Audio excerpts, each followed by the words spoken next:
Starting from the top position, I'm going to be riding on the right side. It doesn't matter what side you start on as long as you're willing to be the one on the attack, making your opponent follow you. One of the first breakdowns I'm going to go over here is what's called a chop. This chop breakdown, a lot of coaches and wrestlers have learned it, is very dominant with this arm. The way that I'm going to teach it today is a little bit different.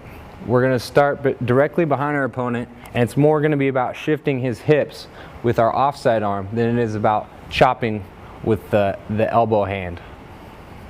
So I'm going to start behind him, square with his shoulders, and my leg is going to be out to the side, just like on a double leg or something when I'm driving across. Okay, I'm going to drive his hips. I'm going to try to set his hips right into the mat here instead of fighting his arms, because there's no post here, but his arms can stay strong and they can move.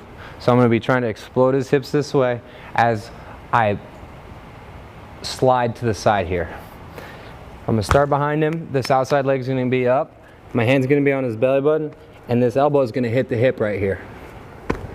Notice his hips shift. Okay, my elbow's starting out, chest is square with him. Now I'm just going to pull here, chop this way.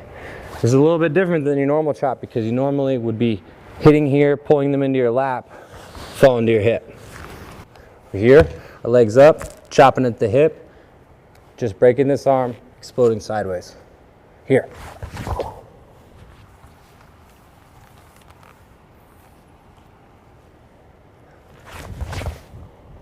I'm setting these hips into the mat right here with my elbow, getting ready to come back, shift into a tight waist tilt. So I'm going to try to shift right back into a tight waist tilt.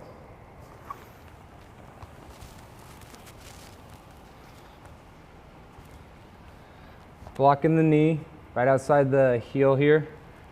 Our knee is going to slide 6 inches about as we blow those hips over. Chopping at the hip with our elbow. Sliding back into our tight waist tilt.